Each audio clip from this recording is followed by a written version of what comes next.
प्रिय विद्यार्थियों, स्वागत है आप सभी का आपके YouTube चैनल धीरज स्टडी में। कैसे हैं आप लोग? उम्मीद करता हूँ स्वस्थ होंगे और अपनी स्टडी को कंटिन्यू कर रहे होंगे। चलिए आज स्टार्ट करते हैं कुछ नया टॉपिक, ब्रांचेज ऑफ बॉटनी। वनस्पति विज्ञान की जो शाखाएं होती हैं उसके बारे में हम जानते हैं। देखिए, पूरे जैव जगत को दो भागों में डिवाइड किया गया है, plant kingdom and animal kingdom.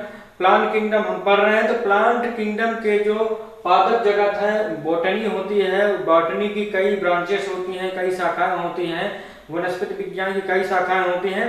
उन सभी शाखाओं के बारे में हम जानेंगे कि इन शाखाओं को क्या बोला जाता है, उनके साइंस को क्या बोला जाता है। तो देखते हैं, पहला जो दिया हुआ है एग्रोस्टोलॉजी। एग्रो का मतलब होता है घास, स्टोलॉजी, एग्रोस्टोलॉजी का मतलब होता है घासों का अध्ययन।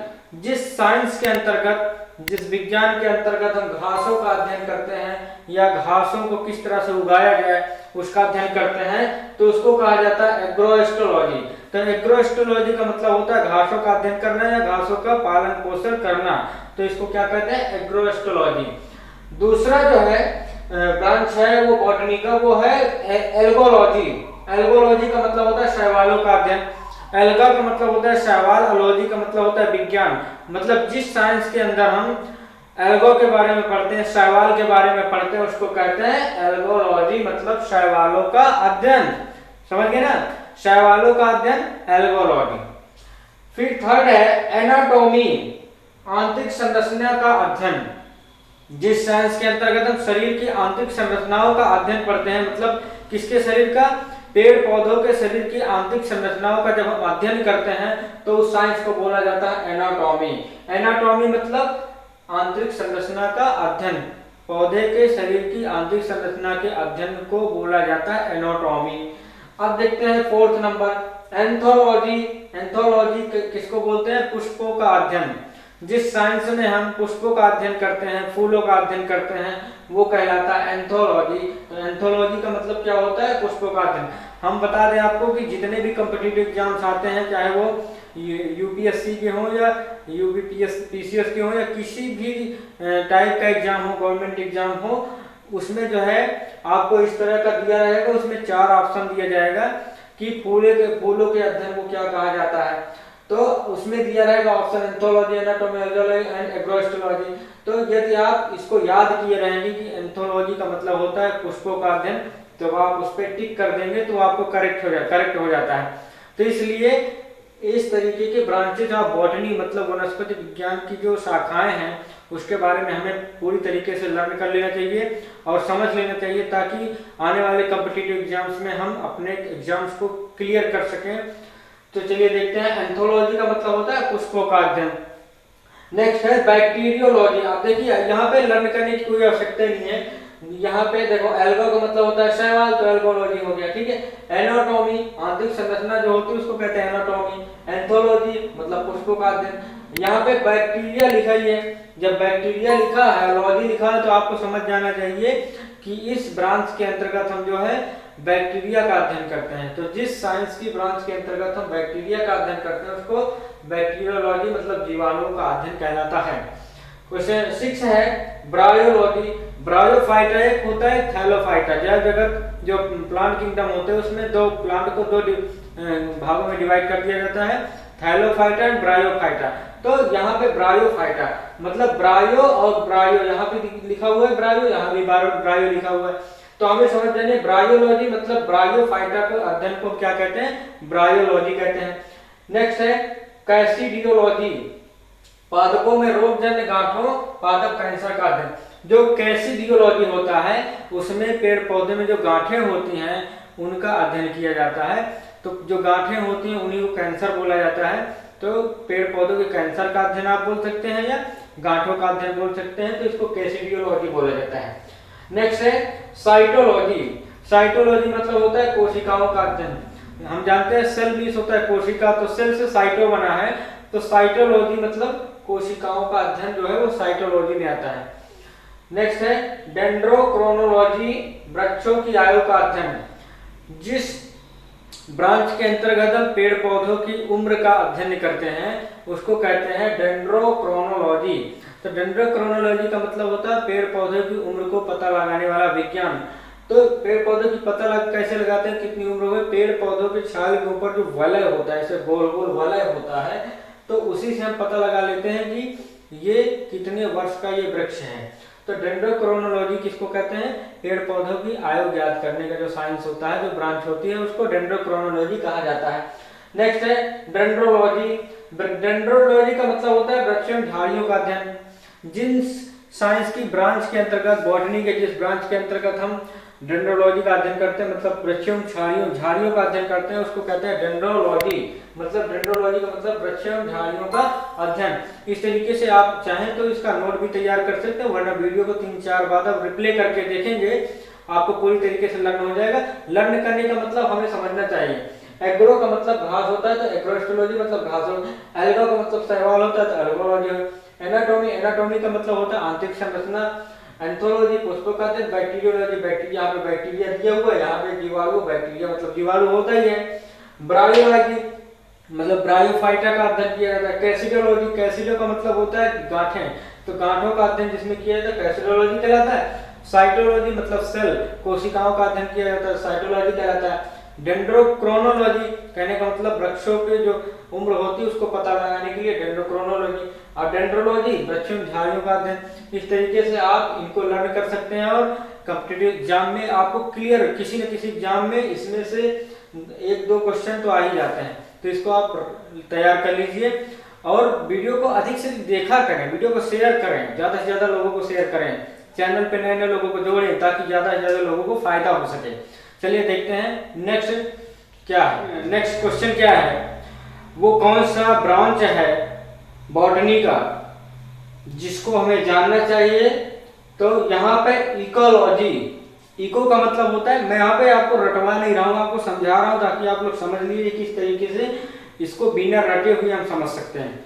तो इकोलॉजी, इको का मतलब होता है परिस्थितिकी, मतलब दो लोगों के बीच में कैसे सामंजस्य बना के रखा जाए। तो इकोलॉजी मतलब होता है पौधों का वातावरण से संबंध का अध्ययन। मतलब पौधों का वातावरण से के बीच में क्या संबंध है, पौधों का वातावरण के बीच में क्या संबंध है, उसका जो अध्ययन करते हैं वो इकोलॉजी। मतलब पारिस्थितिकी, पारिस्थितिकी का मतलब होता है जब वातावरण और पौधों के बीच का जो संबंध होता है वो होता है पारिस्थितिकी, इको। तो उसमें जो इको में जिसका अध्ययन किया जाता है वो कहलाता है इकोलॉजी। तो इकोलॉजी मतलब होता है पौधों का वातावरण से संबंध का अध्ययन। नेक्स्ट है इकोनॉमिक बॉटनी। यहाँ पे इकोनॉमिक शब्द है, तो इकोनॉमिक का मतलब होता है आर्थिक, मतलब आर्थिक महत्व वाले पौधों का जिस ब्रांच में हम अध्ययन करते हैं उसको कहते हैं इकोनॉमिक बॉटनी। तो हमें यहाँ पे इकोनॉमिक वर्ड को ध्यान देना। बॉटनी का मतलब तो वनस्पति होता ही है, तो आर्थिक महत्व के जो वनस्पति हैं उनका जो अध्ययन होता है वो कहलाता है इकोनॉमिक बॉटनी। इतना आपको समझ में आ गया होगा। अब नेक्स्ट है एम्ब्रियोलॉजी। यहाँ पे एम्ब्रियो का मतलब हम आपको समझा दें, साइंस में जब हम पढ़ाएंगे आपको तो एम्ब्रियो का मतलब होता है भ्रूण। भ्रूण का मतलब होता है जब दो मेल और फीमेल्स के जो अंडाणु और शुक्राणु जब आपस में मिलते हैं तो उससे युग्मनज होता है, उससे फिर जो नए शिशु का जो विकास होता है, शुरुआती डेवलपमेंट होता है, उसको भ्रूण कहते हैं, एम्ब्रॉय बोलते हैं। तो उसी एम्ब्रॉय का जिस ब्रांच में हम अध्ययन करते हैं उसको एम्ब्रियोलॉजी कहते हैं। मतलब एम्ब्रियो के अध्ययन के विज्ञान को एम्ब्रियोलॉजी कहा जाता है। मतलब युग्मकों के निर्माण, निषेचन व भ्रूण के परिवर्धन का अध्ययन जो होता है वो एम्ब्रियोलॉजी के अंतर्गत आता है। तो कहीं भी आपका एम्ब्रियोलॉजी आ जाए तो आप उसमें युग्मकों के निर्माण, जैसे मैंने कहा कि जब मेल और फीमेल्स के जो मिलते हैं तो उससे युग्मक बनता है, फिर निषेचन होता है, फर्टिलाइजेशन होता है। फर्टिलाइजेशन के बाद क्या होता है, भ्रूण का निर्माण होता है और उसका भ्रूण धीरे धीरे विकसित होता है। तो उसका जिसमें हम अध्ययन करेंगे उसको कहते हैं एम्ब्रियोलॉजी। तो इस तरीके से आप समझ सकते हैं एम्ब्रियोलॉजी का मतलब क्या होता है। नेक्स्ट है हॉर्टिकल्चर। हॉर्टी का मतलब होता है फल, सब्जियों तथा उद्यान पादपों का संवर्धन व अध्ययन। जैसे यहाँ पे हॉर्टिकल्चर, कल्चर का मतलब आप समझ सकते हैं संस्कृति होता है, और हॉर्टी का मतलब होता है बाग बगीचा। तो बाग बगीचा मतलब फल और सब्जियों तथा उद्यान पादपों, मतलब जैसे ऑर्चार्ड बगीचा हो गया लगाना, फल का बगीचा हो गया, साग सब्जी का उगाना, इसका जिसमें अध्ययन किया जाता है उसको हार्टिकल्चर बोला जाता है। तो हार्टिकल्चर से आप बाग समझ सकते हैं, बागवानी समझ सकते हैं। तो इसके बागवानी का अध्ययन जिस साइंस में किया जाता है उसको हार्टिकल्चर बोला जाता है। तो आप समझ सकते हैं इसको।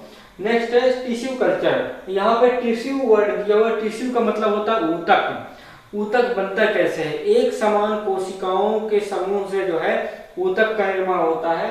तो जिस साइंस में, जिस ब्रांच में हम टिश्यूज का अध्ययन करते हैं, ऊतकों का अध्ययन करते हैं, किसके ऊतकों का? पेड़ पौधों के ऊतकों का, कृत्रिम माध्यम पर ऊतकों का संवर्धन। तो आर्टिफिशियली जब उसको ऊतकों का जब संवर्धन डेवलपमेंट करते हैं तो उसको कहते हैं टिश्यूज कल्चर। नेक्स्ट है पोमोलॉजी। पोमोलॉजी मतलब फलों का अध्ययन। जिस साइंस में हम फलों का अध्ययन करते हैं, देखिए आजकल साइंस इतना ज़्यादा डेवलप कर गया है कि पहले जनरल फिजिशियन होता था तो मतलब हर चीज़ का वो एक ही डॉक्टर होता था। अभी क्या है, हर चीज़ के स्पेशलिस्ट हैं, हड्डी के अलग, दांत के अलग, त्वचा के अलग, बाल के अलग। उसी तरीके से जो बॉटनी होता है उसकी भी तमाम ब्रांचेस बना दी गई हैं ताकि आप अलग अलग ब्रांचेस का अध्ययन कर सकें। तो पोमोलॉजी का मतलब होता है फलों का अध्ययन। तो जिस साइंस में हम फल का अध्ययन करते हैं उसको क्या कहते हैं? पोमोलॉजी बोलते हैं। नेक्स्ट है टेरिडोलॉजी। अब आपको इसको लर्न करने का बिल्कुल इजी तरीका, यहाँ पे टेरिडो है और यहाँ पे टेरिडो है। तो टेरिडोलॉजी का, लॉजी का मतलब तो साइंस होता है, ये विज्ञान। तो टेरिडोलॉजी का मतलब टेरिडोफाइटस का अध्ययन। जिस साइंस में या जिस ब्रांच में हम टेरिडोफाइटस का अध्ययन करते हैं उसको कहते हैं टेरिडोलॉजी। समझ गए आप? अब नेक्स्ट है स्पेस बायोलॉजी। यहाँ पे आपको मिलेगा स्पेस। स्पेस का मतलब होता है अंतरिक्ष। बायोलॉजी मतलब अंतरिक्ष में जब निवास करने का अध्ययन किया जाता है, मतलब पेड़ पौधे का। तो अंतरिक्ष का वायुमंडल में स्थित पादपों का अध्ययन, मतलब जो पेड़ पौधे अंतरिक्ष में और यहाँ पर जो उसके वायुमंडल में जो पेड़ पौधे उगते हैं उसका जब अध्ययन किया जाता है तो उस स्पेस बायोलॉजी। स्पेस बायोलॉजी का मतलब होता है अंतरिक्ष में विकसित होने वाले, अंतरिक्ष में फलने फूलने वाले, अंतरिक्ष में जो अपने आप को सामंजस्य बिठा सके, उनका जब अध्ययन किया जाता है तो स्पेस बायोलॉजी कहलाता है। तो स्पेस शब्द से आपको कहीं भी मिले तो यहाँ पे स्पेस, यहाँ भी अंतरिक्ष और यहाँ भी अंतरिक्ष है। तो अंतरिक्ष तथा वायुमंडल में स्थित पादपों का जब अध्ययन किया जाता है तो वो कहलाता है स्पेस बायोलॉजी। अब आपका ये ब्रांचेस ऑफ बॉटनी अभी एक पार्ट और बनेगा। तो इस वीडियो में इतना ही। आपसे रिक्वेस्ट है कि यदि आपने अभी तक चैनल को सब्सक्राइब नहीं किया तो प्लीज़ चैनल को सब्सक्राइब कर लीजिए। वीडियो को अधिक से अधिक शेयर किया करें, वीडियो को लाइक किया करें और वीडियो को पूरा वॉच किया करें, मतलब पूरा वीडियो देखा करें और कमेंट्स जरूर किया करें। ज़्यादा से ज़्यादा नए लोगों को आप चैनल पर जोड़िए ताकि ज़्यादा से ज़्यादा लोगों को फ़ायदा हो सके और डेली अपडेट आपको प्राप्त होती रहे, नए नए वीडियोज आपको मिलती रहें। तो इसी के साथ आज के लिए धन्यवाद। जय हिंद।